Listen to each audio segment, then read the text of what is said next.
Welcome to robust news में आपका स्वागत है। आज हम बात करेंगे बी फार्मेसी। बी फार्मा क्या है, बी फार्मेसी की फीस कितनी है। क्या आप भी बी फार्मा करने के बारे में सोच रहे हैं? क्या आप बी फार्मा करके अपना करियर मेडिकल फील्ड में बनाना चाहते हैं, या बी फार्मा कर रहे हैं और आपको बी फार्मा से संबंधित कुछ डाउट है? तो इस आर्टिकल में, इस वीडियो में हम चर्चा करेंगे कि बी फार्मा क्या है, बी फार्मा की फ़ीस कितनी है, और ये ऐसे अन्य सवाल के जवाब भी। तो बने रहिए इस वीडियो में। कई लोगों को पूर्ण ज्ञान ना होने की वजह से गलत कोर्स का चुनाव कर लेते हैं और वे आगे चलकर उलझ कर छोड़ देते हैं, या स्थिति हर छात्र के ऊपर बुरा प्रभाव डालती है। मेरा ये मानना है कि आप जो भी कोर्स करना चाहते हैं, अपने आप निश्चिंत करें और उस कोर्स के बारे में पूर्ण जानकारी प्राप्त करें। बहुत सारे छात्र अपने लक्ष्य को पहले से तय किए होते हैं, तथा बहुत सारे छात्र को 10th और 12th पास करने के बाद कन्फ्यूज़न होता है और सही कोर्स चुनने में असमर्थ रह जाते हैं। ऐसे में आपको घबराने की आवश्यकता नहीं है। आप इस वीडियो में 12th के बाद क्या करें जिससे ज़्यादा सैलरी वाला जॉब मिल सके, हम उस पर बताएंगे। बी फार्मा क्या है, बी फार्मा की शैक्षणिक योग्यता क्या है, बी फार्मा कितने साल का कोर्स है, बी फार्मा की फ़ीस कितनी है, बी फार्मा कैसे करें, बी फार्मा इंडिया में किस कॉलेज से करें, बी फार्मा के बाद क्या करें। आपने इस वीडियो में क्या जाना और ये क्या निष्कर्ष निकला, कंक्लूजन क्या है। तो बी फार्मा क्या है, पहला सवाल है। और बी फार्मा क्या होता है, व्हाट इज़ बी फार्मा इन हिंदी, चलिए हम आपको बता रहे हैं। बी फार्मा का full form bachelor of pharmacy होता है। ये फार्मेसी का एक बैचलर डिग्री कोर्स होता है। इसमें छात्रों को दवाओं, औषधियों, ड्रग्स, मेडिसिन से संबंधित छोटी बड़ी जानकारी स्टूडेंट को सिखाया जाता है। इसके अलावा बी फार्मा कोर्स में दवाओं के बारे में भी जानकारी दी जाती है कि किस मरीज पेटेंट को कौन सी दवा दी जाती है। फार्मेसी करने के लिए D pharma course, B pharma course, M pharma course इस कोर्स को करके आप दवाओं के बारे में जानकारी हासिल कर सकते हैं। इन कोर्स को करने के बाद आप मेडिकल फील्ड में आसानी से अपना करियर बना सकते हैं। बी फार्मा के लिए शैक्षणिक योग्यता क्या है, इस सवाल का जवाब भी हम आपको बताएंगे। बहुत सारे छात्र अपने करियर की शुरुआत बहुत जल्दी करना चाहते हैं। कई स्टूडेंट तो ऐसा भी चाहते हैं कि 10th पास करने के बाद कोई कोर्स करके जॉब मिल जाए और पैसे आने लगे। लेकिन बी फार्मा में प्रवेश पाने के लिए आपको 12th पास करना होगा, तभी इस कोर्स में एडमिशन ले पाएंगे, क्योंकि यह एक बैचलर डिग्री कोर्स है। इस कोर्स को करने के लिए आपकी शैक्षणिक योग्यता इंटरमीडिएट 50% मार्क्स से उत्तीर्ण करना आवश्यक है। बी फार्मा कितने साल का कोर्स है? अब बात आती है कि बी फार्मा कोर्स कितने साल में पूरा होगा। तो मैं आपको बता दूं, ये 4 साल का कोर्स है, जिसे 8 सेमेस्टर में बांटा गया है। इसे पूरा करने के लिए आपको हर 6 महीने में एग्ज़ाम देना होगा, वो भी 8 बार, तथा हर सेमेस्टर को पास करना अनिवार्य है। अब बी फार्मा की फ़ीस कितनी होती है, चलिए इस पर भी हम बात करेंगे। हर छात्र कॉलेज में प्रवेश करने से पहले फ़ीस के बारे में जानने की कोशिश करता है, क्योंकि हर छात्र अपने बजट के हिसाब से आगे कदम बढ़ाते हैं। फ़ीस हर कॉलेज की अलग अलग होती है, लेकिन आइए एक अनुमानित फ़ीस के बारे में हम बताते हैं। बी फार्मा की फ़ीस प्राइवेट कॉलेज में 20,000 से 1,25,000 रुपये तक प्रति साल होता है। जैसे कि मैं आपको पहले बता चुका हूँ कि हर कॉलेज में अलग अलग फ़ीस चार्ज करते हैं। तो ये हुई एक प्राइवेट कॉलेज की बात। सरकारी कॉलेज की फ़ीस प्राइवेट कॉलेज के मुकाबले बहुत कम होती है, लेकिन किसी सरकारी कॉलेज में प्रवेश पाने के लिए आपको एंट्रेंस एग्ज़ाम पास करने की आवश्यकता पड़ती है। जैसे आप एंट्रेंस एग्ज़ाम में पास हो जाते हैं, उसके बाद आपको एक सरकारी कॉलेज में प्रवेश मिल जाएगा। बी फार्मा कैसे करें, हर स्टूडेंट के मन में डर बना रहता है और बहुत सारे सवाल रहते हैं। आइए स्टेप बाय स्टेप हम समझते हैं। जो अगर आप निश्चिंत तय कर चुके हैं कि हमें बी फार्मा कोर्स करना है, तो सबसे पहले आपको 12th पास करना है। फिर आपको ये निर्धारित करना होगा कि आप सरकारी कॉलेज या प्राइवेट कॉलेज में पढ़ना चाहते हैं। सरकारी कॉलेज में कम फीस में आप बी फार्मा कर सकते हैं, और प्राइवेट कॉलेज में ज़्यादा पैसा लगेगा। किसी कॉलेज में प्रवेश ले लेने के बाद आपको प्रतिदिन क्लास जाना है। क्लास में पढ़ाए गए टॉपिक पढ़ें और उसे एक नोट्स पर नोट्स करें, जिससे कभी भी किसी डाउट को क्लियर किया जा सके। आपको हर सेमेस्टर का एग्ज़ाम देना है। 8 सेमेस्टर का एग्ज़ाम पास करने के बाद आपको पूर्ण रूप से कोर्स पूरा हो जाएगा और आपको एक फार्मेसी का बैचलर डिग्री मिल जाएगा। B pharma college in India, चलिए Manipal college of pharmaceutical science Manipal में है, Birla institute technology and science Pilani India में है, जामिया हमदर्द यूनिवर्सिटी दिल्ली में है, Poona college of pharmacy Pune में है, LM college of pharmacy Ahmedabad में है, national institute of pharmaceutical education and research Mohali में है, मद्रास मेडिकल कॉलेज चेन्नई में है, Goa college of pharmacy Goa में है, इंटीग्रल यूनिवर्सिटी लखनऊ में, गुरु गोविंद सिंह इंद्रप्रस्थ यूनिवर्सिटी न्यू दिल्ली में। बी फार्मा के बाद क्या करें? बहुत सारे मेरे भाई बी फार्मा करने के बाद डिसाइड नहीं कर पाते कि क्या करना चाहिए। कई लोगों को पैसे की आवश्यकता होती है तो वो जॉब करने में लग जाते हैं, और कई लोग अपनी पढ़ाई जारी रखना चाहते हैं। इसके लिए आपको खुद से निश्चित करना है कि क्या करना चाहिए। तो मैं आपको बता दूं, आगे अगर आगे पढ़ाई नहीं करना चाहते हैं तो आपको जॉब करना चाहिए या खुद का मेडिकल शॉप ओपन कर लेना चाहिए। जॉब मेडिकल फील्ड में कहीं भी कर सकते हैं। दवा बनाने वाली कंपनी, दवा बेचने वाली कंपनी, मेडिकल शॉप पर या किसी हॉस्पिटल क्लिनिक पर आसानी से जॉब पा सकते हैं। जो अगर आप अपने पढ़ाई को जारी रखना चाहते हैं जो तो बी फार्मा के बाद आप एम फार्मा कोर्स के लिए अप्लाई कर सकते हैं और पढ़ाई को कंटिन्यू कर सकते हैं। आपने इस वीडियो में, जैसे कि आपने इस वीडियो में सुना बी फार्मा क्या होता है, बी फार्मा डिटेल आपको बताया मैंने। बी फार्मा की फ़ीस कितनी होता है, बी फार्मा कैसे करें, बी फार्मा कौन सा कॉलेज से करें, बी फार्मा करने के बाद क्या करें, ऐसे कई सवाल के जवाब आपको मिल चुके होंगे। ये एक संपूर्ण बी फार्मा कोर्स की जानकारी मैंने आपको देने का प्रयास किया है। आर्टिकल को पढ़कर आपको समझकर सुनकर कैसा लगा, आप अपने कमेंट में राय दे सकते हैं। आप इस वीडियो में पूरी निष्कर्ष मुझे पूर्ण विश्वास है मेरे द्वारा बताई गई जानकारी बी फार्मा क्या है, बी फार्मा का फीस कितनी है, इससे पूर्ण संतुष्ट होंगे। और मैं उम्मीद करता हूँ कि आपको इस वीडियो में आपको अच्छी जानकारी मिल गया होगा।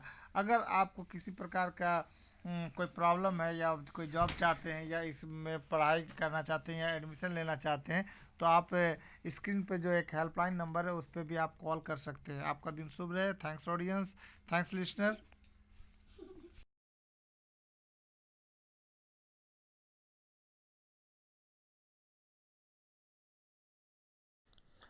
Welcome to Robust News. Robust News में आपका स्वागत है। आज हम बात करेंगे एक जॉब से संबंधित बात और कोर्स के बारे में, जो है जीएनएम।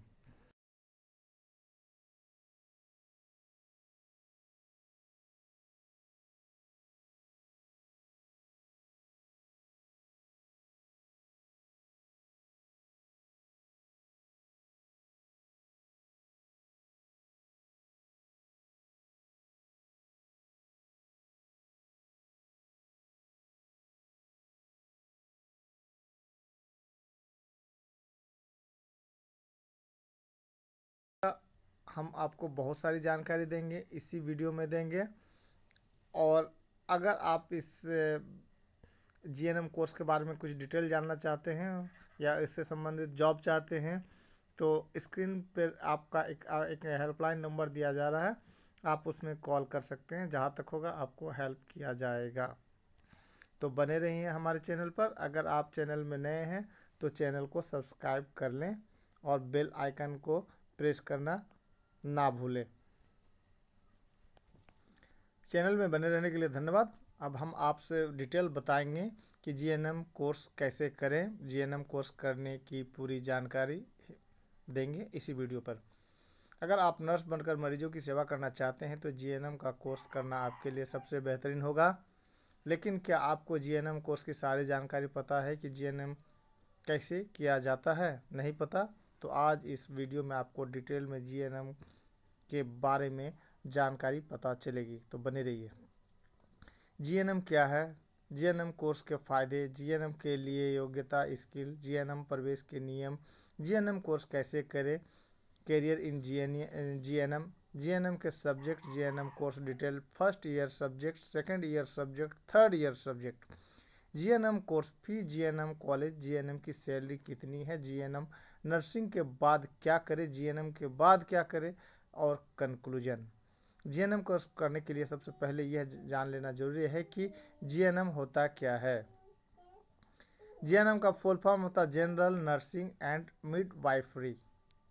जीएनएम एक डिप्लोमा कोर्स है। इस कोर्स को लड़का या लड़की कोई भी कर सकता है। यह कोर्स 3 साल 6 महीने का होता है। पहले जीएनएम कोर्स 3 साल का होता था, लेकिन अब इसमें 6 महीने की इंटर्नशिप जोड़ दी गई है। आप जीएनएम नर्सिंग करके मरीजों की हेल्प कर सकते हैं। नर्स का यह काम बहुत ही रिस्पॉन्सिबिलिटी वाला होता है। यह कोर्स किसी भी सर्टिफाइड इंस्टीट्यूशन से 10th 12th करने के बाद किया जा सकता है। 10th 12th में कम से कम 40% स्कोर होना चाहिए। जीएनएम कोर्स करने के बाद आप रजिस्टर्ड सर्टिफिकेट मिलता है, जिससे आप रजिस्टर्ड नर्स बन सकते हैं। नर्स बनने के लिए आपको ऊपर बताई गई ये जीएनएम की जानकारी पता होना चाहिए। जीएनएम नर्स को क्या फ़ायदे मिलते हैं, यह मैं आपको बता रहा हूँ।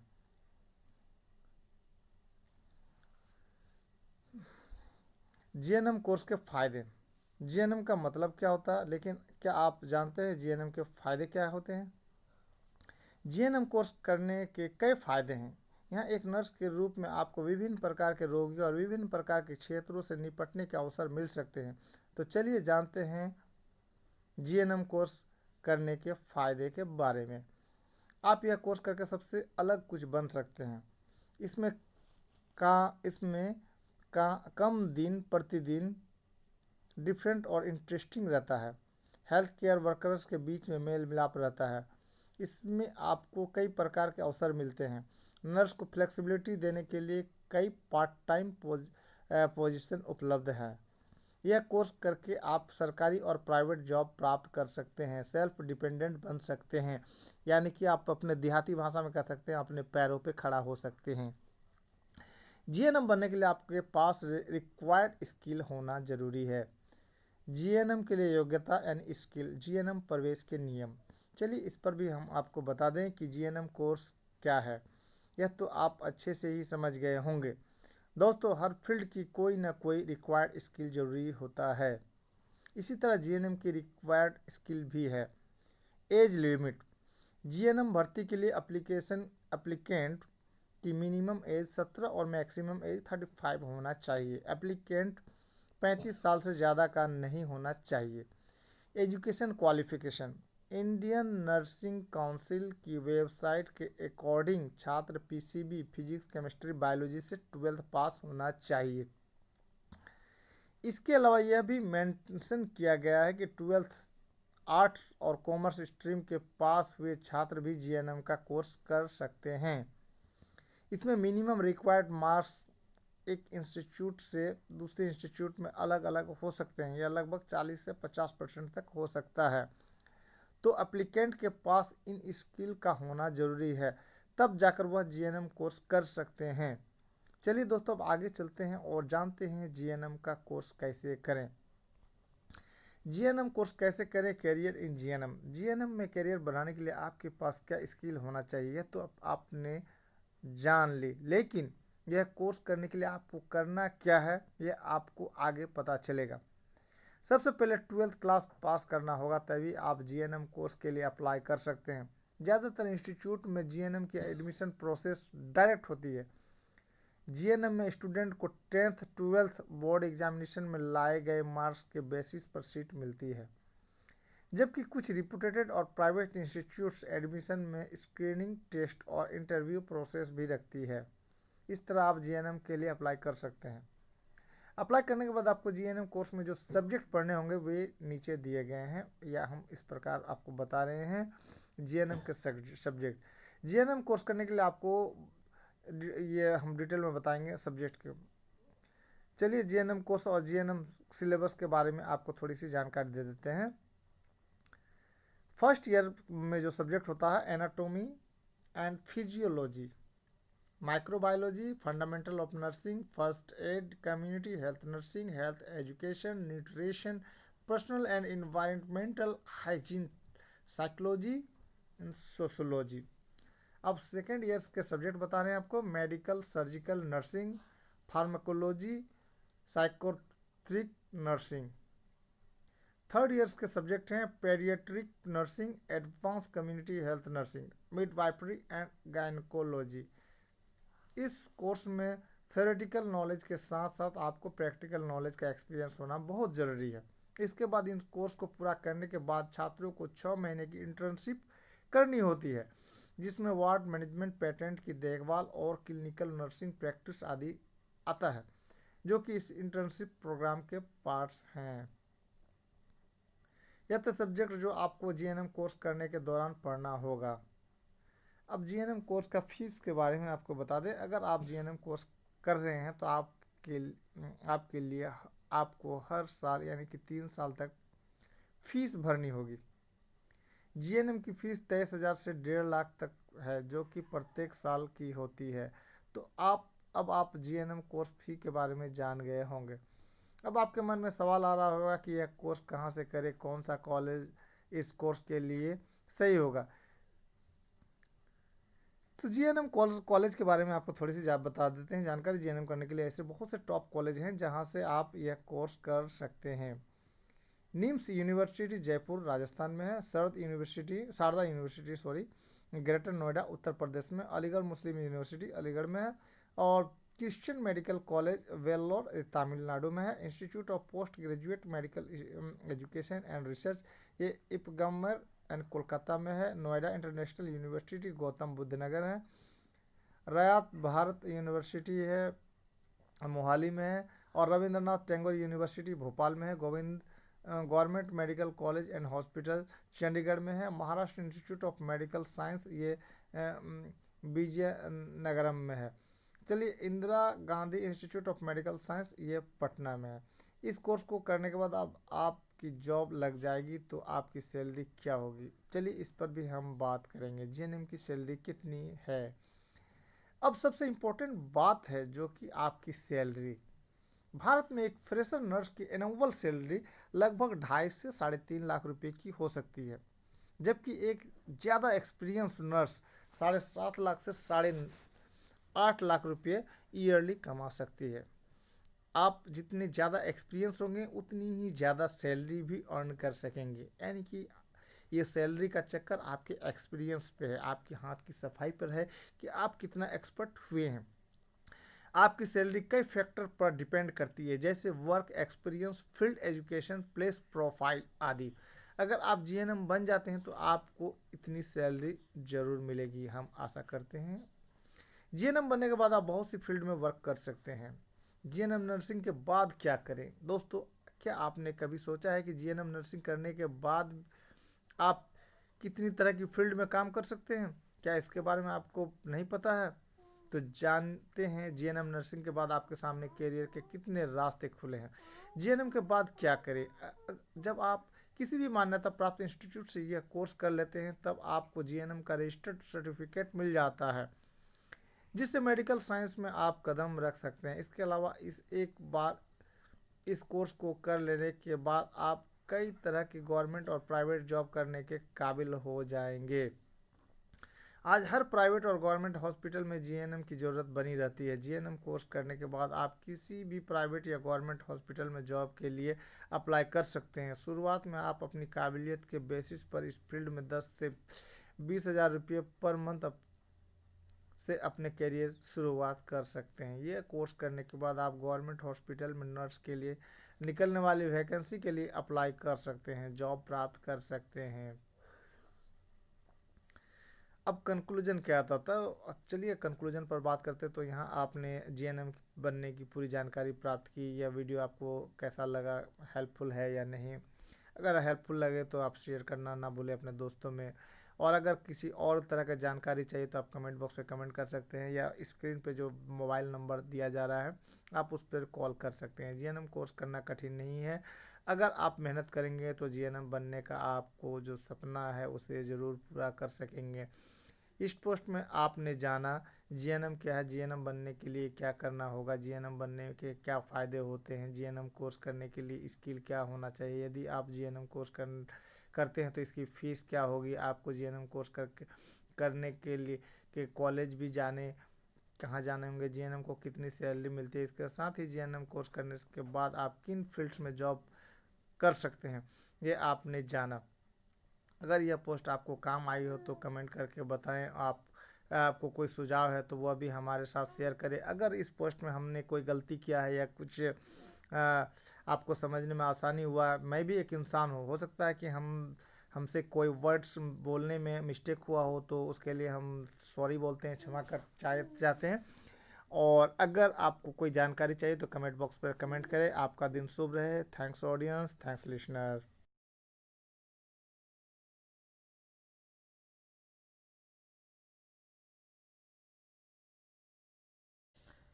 Welcome to Robust News. Robust News में आपका स्वागत है।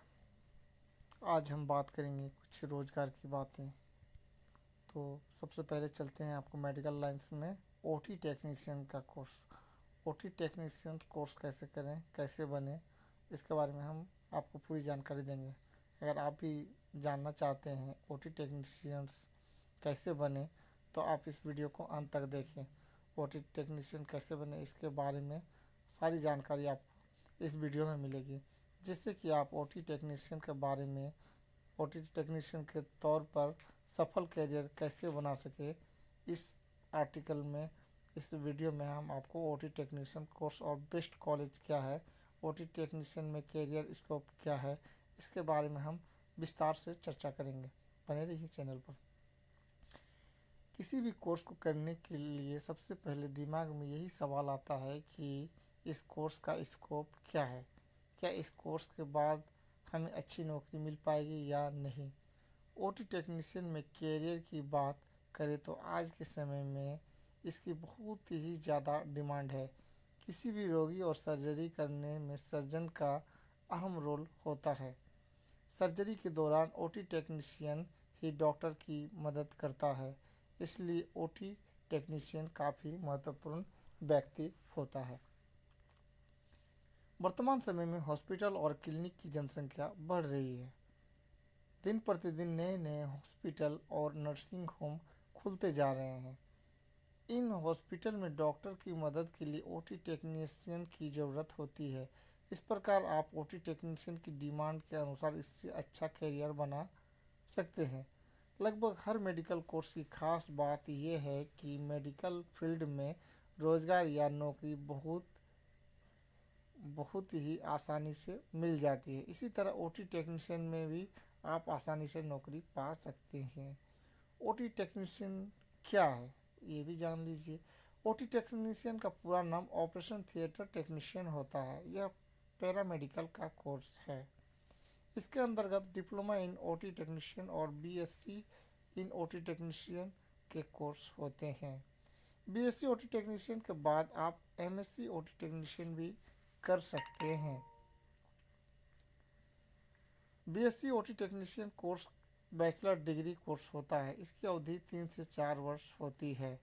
वहीं एमएससी ओटी टेक्नीशियन 2 वर्ष का होता है। डिप्लोमा इन ओटी टेक्नीशियन 2 वर्ष का होता है। OT technicians work. अब ओटी टेक्नीशियंस का वर्क क्या है ये भी जान लीजिए। ऑपरेशन थिएटर टेक्नीशियन का मुख्य काम ऑपरेशन के दौरान डॉक्टर की मदद करना, उसके दिशा निर्देशों का पालन करना होता है। इसके अलावा इनको अन्य कई तरह के काम देखने पड़ते हैं। उनको समय समय पर ऑपरेशन थिएटर की साफ सफाई करवाना होता है। सर्जरी के लिए ऑपरेशन थिएटर तैयार करता है।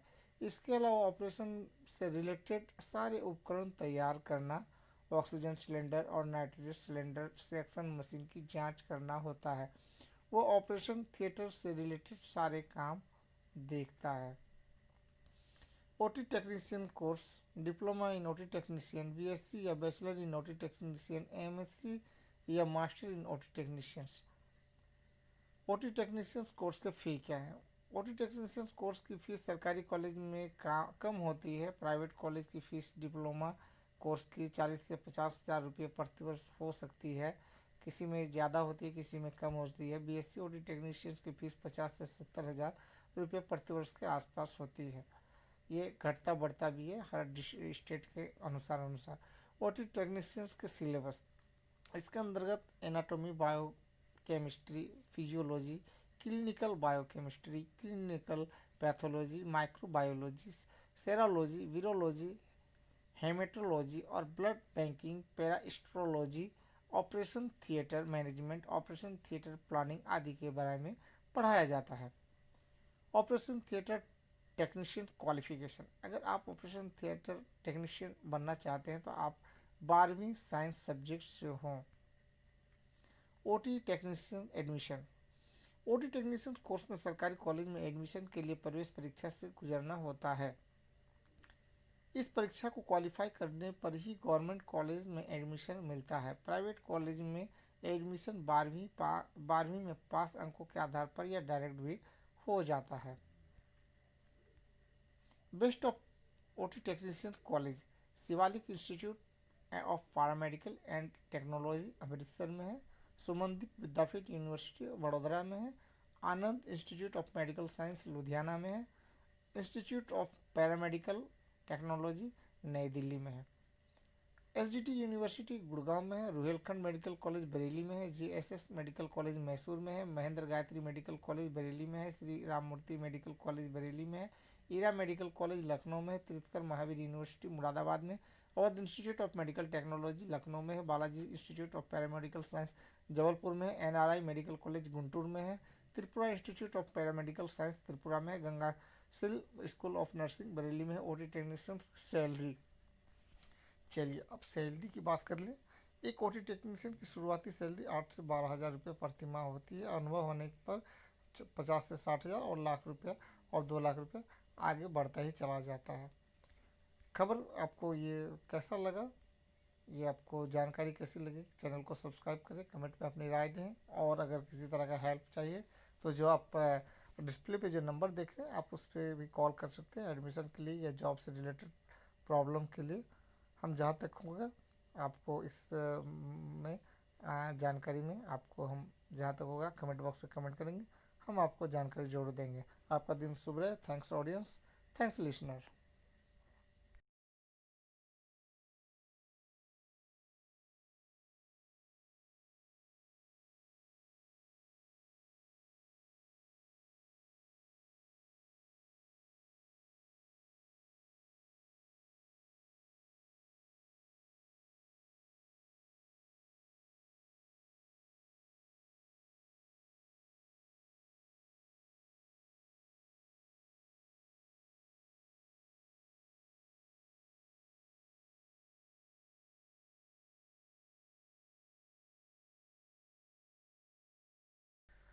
वेलकम टू रोबस्ट न्यूज़ में आपका स्वागत है। आज हम बात करेंगे मेडिकल से संबंधित जो लड़के एमबीबीएस नहीं कर पाते हैं या गरीब परिवार से हैं और पैसा कमाना चाहते हैं मेडिकल फील्ड में, तो हम उनके लिए क्या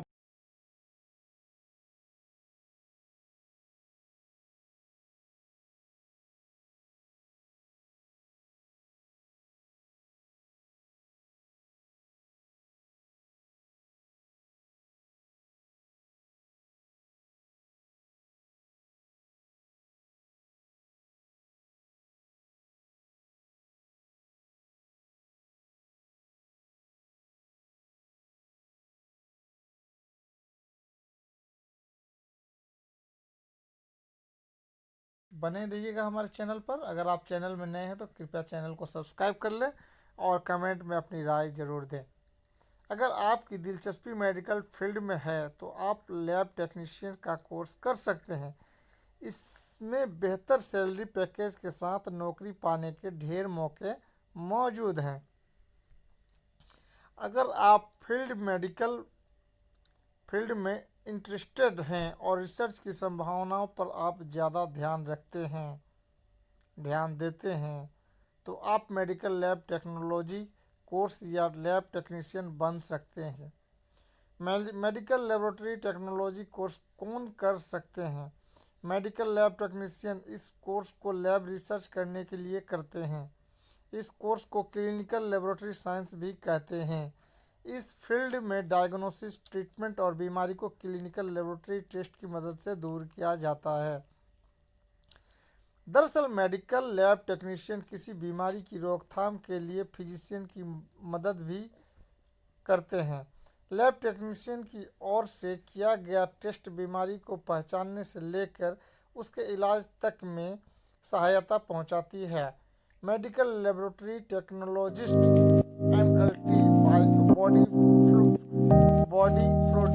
अंधभक्त न्यूज में आपका ब्लड स्वागत है। Typing, micro organism screening, chemical analysis, human body का सेल काउंट टेस्ट करते हैं और उसका विश्लेषण करते हैं। ये सैंपलिंग, टेस्टिंग, रिपोर्टिंग और डॉक्यूमेंटेशन करने में अपना महत्वपूर्ण योगदान देते हैं।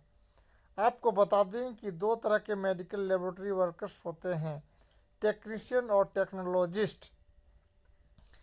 लैब टेक्नीशियन इस क्षेत्र में करते हैं काम microbiology, haematology, blood banking, immunology, clinical chemistry, molecular biology, cytotechnology. योग्यता: वे उम्मीदवार जो 12th साइंस स्ट्रीम से 12वीं पास किए हैं वे इस कोर्स को कर सकते हैं। मेडिकल लैब टेक्नोलॉजी के क्षेत्र में करियर: इस क्षेत्र में अच्छी जानकारी रखने वाले चाहे तो अपना laboratories, physician office, blood bank, medical equipment sales company, public health organization खोल सकते हैं। इस फील्ड में बेहतर सैलरी पैकेज पाने के अच्छे मौके उपलब्ध हैं। Jobs roles: lab technician, laboratory manager, consultant, supervisor, health and safety officer. Medical technology course कराने वाले भारत की top university Calicut university, Amity university, Manipal universities, Jamia Hamdard universities हैं। आपको जानकारी कैसी लगी? कृपया चैनल को सब्सक्राइब करें, कमेंट में अपनी राय दें। आपका दिन शुभ रहे। Thanks audience, thanks listener.